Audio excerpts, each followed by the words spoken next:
আসসালামু আলাইকুম। কেমন আছো বন্ধুরা? আশা করি আল্লাহর রহমতে ভালোই আছো। তো আমিও ভালোই আছি। দেখো আজকে আমি পুঁই শাকের বিচি দিয়ে রান্না করব চিংড়ি মাছ আলু দিয়ে। তো দেখতে থাকো আমি এটা কিভাবে রান্না করি। আর পুঁই শাকের যে বীজ বা বিচি, বরিশালের ভাষায় কিন্তু এটাকে বিচি বলে, পুঁই শাকের বিচি।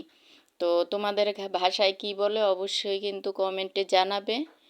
আর এটা কিন্তু একটা চালের উপরে ছিল, রান্নাঘরের যে চাল থাকে সেটার উপরে। তো এইটার থেকে কিন্তু আমি এগুলোকে পেরে নেব।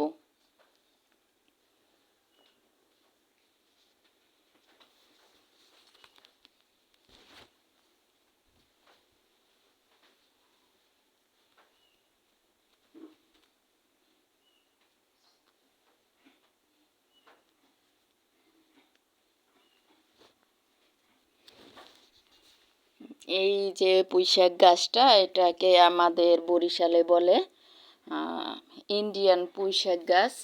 দেশিটা কিন্তু অনেকটাই চিকন থাকে, এতটা মোটা হয় না। তো এই তো দেখো আমি কিন্তু একটা আহ, মইতে দাঁড়িয়ে এগুলোকে পেরে নেব। তো আমি কিন্তু কিছুটা পাতাও নিয়েছিলাম, আর সাথে বীজগুলো। তো এটা রান্না কিন্তু অসাধারণ লাগে। তো তোমরা একদিন হলেও ট্রাই করে দেখতে পারো আপুরা। তো আমি কিন্তু এটাকে কেটে ধুয়ে বেছে নিয়েছি। তো এবার কিন্তু আমার রান্নার পালা। তো আমি চিংড়ি মাছ দিয়ে এটা রান্না করব। তো আমার ভিডিওটা, আমার যে কলিজার আপুরা ভাইয়েরা ভিডিওটা দেখা শুরু করছো, প্লিজ মনে করে একটা লাইক দিও। তোমার একটা লাইক আমার কাছে অনুপ্রেরণা যোগায়। আর কি বলবো, এটা একটা কমেন্টের কাজ করে, কমেন্ট না, সরি, লাইকে শেয়ারের কাজ করে। তো অবশ্যই মনে করে একটু দিও লাইকটা, আর আমাকে একটু সাপোর্ট করো তোমরা। সামনের দিকে এগিয়ে যেতে হলে কিন্তু আমরা একে অপরকে নিয়েই যাব ইনশাল্লাহ। আমরা কিন্তু সবাই সবার পাশে থাকব। আসলে আমি যখন ভয়েসটা দিছি আমার কিন্তু খুব তাড়াহুড়া ছিল, আমি এক জায়গায় যাব। তো তার জন্য কি করব, সেখানে গিয়ে হয়তো দেখা যাবে ভয়েসটাই আমি দিতে পারবো না। তো মিষ্টি মিষ্টি আপুরা অবশ্যই তো আমার কথা শোনার জন্য অপেক্ষা করছে, বা নাই থাকতে পারে, তারপরেও তো আমার বলা দরকার বা প্রয়োজন, তাই বলছি।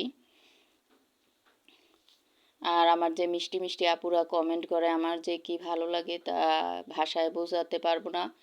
তো অবশ্যই কিছু কিছু আপুদের এত সুন্দর কমেন্ট, যা কি বলবো, আসলে সেরকম করে তো বলা যায় না, তাহলে আবার দেখা যায় অন্য আপুরা মাইন্ড করবে। তো আমি চাই সবাইকে নিয়ে সামনের দিকে এগিয়ে যেতে। আমি একাও যেতে চাই না আপুরা, তোমাদের সাথে নিয়েই কিন্তু যেতে চাই। তো তোমরাও আমাকে একটু সাপোর্ট দিও, আমিও তোমাদেরকে সাপোর্ট দেব। এই তো দেখো আমি কিন্তু এবার পুঁই শাকের যে বীজগুলো আর আলু সেটাই কিন্তু একসাথে দিয়ে দিয়েছি। আমি শাকটা কিন্তু পরে দেব। শাকটা যদি আগে দিয়েই আলুটার সাথে বা এই বীজটার সাথে দেখা যাবে যে শাকটা কিন্তু লাল হয়ে গিয়েছে। তো তার জন্য কিন্তু আমি শাকটা পরে দিয়ে দেব। আমি হালকা কিছুটা সেদ্ধ করে নেব এই বীজটা আর আলুটা, পরে আমি শাকটাকে দিয়ে দেব। তো দেখো কতটা সুন্দর দেখাচ্ছে, যতটা সুন্দর দেখাচ্ছে ঠিক ততই মজা ছিল খেতে।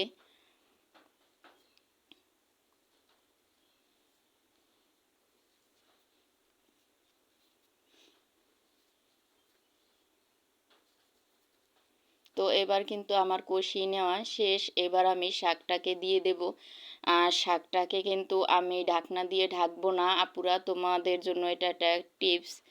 কখনোই শাক রান্না করলে ঢাকনা দিয়ে ঢেকে দেবে না, তাহলে দেখা যায় শাকের যে কালারটা ওটা কিন্তু লালচে ভাব হয়ে যায়। তো তোমরা কখনোই এরকমটা করবে না। শাক যখন রান্না করবে তখন ঢাকনা ছাড়াই রান্না করবে। আসলে ঢাকনা দিলে হয় কি, ঢাকনার সাথে অন্য তরকারি বা সবজিটাও যখন রান্না করবে দেখা যায় ঢেকে দিলে ঢাকনার সাথে তেলটা কিন্তু জড়িয়ে যায়। আর তরকারিটা তেলটা কম থাকে, তেলটা কিন্তু বেশিটাই ঢাকনার উপরে চলে আসে। তো আমি আসলে কখনোই ঢাকনা দিয়ে কিছুই ঢেকে রান্না করি না। আমার ভালো লাগে না, যা সেদ্ধ হবার তা তো এমনি সেদ্ধ হবে। আর আমরা তো মাটির চুলায় রান্না করি, মাটি হোক কিংবা গ্যাসের চুলা, সব চুলাই রান্না ভালো হয় যদি রাঁধুনি ভালো হয়। তো আর কিছুই বলার নেই। তো আমি কিন্তু তোমাদের সাথে কথা বলতে বলতে আমার তরকারিতে ঝোলও দিয়ে দিয়েছি। তো এবার আমার অপেক্ষার পালা, কখন তরকারিটা হয়ে যাবে। এই তো আসলে যতটা টাইম লাগে ততটা টাইম তো আর আমি নেব না তোমাদের থেকে। এই তো দেখো, আমি কিন্তু এটাই বেশি একটা ঝোল রাখবো না, আর আমি ঝোল তেমন একটা পছন্দ করি না। আর আর সত্যি কথা কি, এটাই কিন্তু তোমরা বেশি একটা ঝোল রাখবে না, তাহলে মজা লাগে না। এটা যদি মাখা মাখা ঝোল থাকে তাহলে কিন্তু মজা লাগে। তো এটা কিন্তু ভাজি করেও খাওয়া যায়। তো আমি ভাজি করিনি আজকে, আমি রান্না করেছি। তো এই তো আমার কিন্তু রান্না শেষ।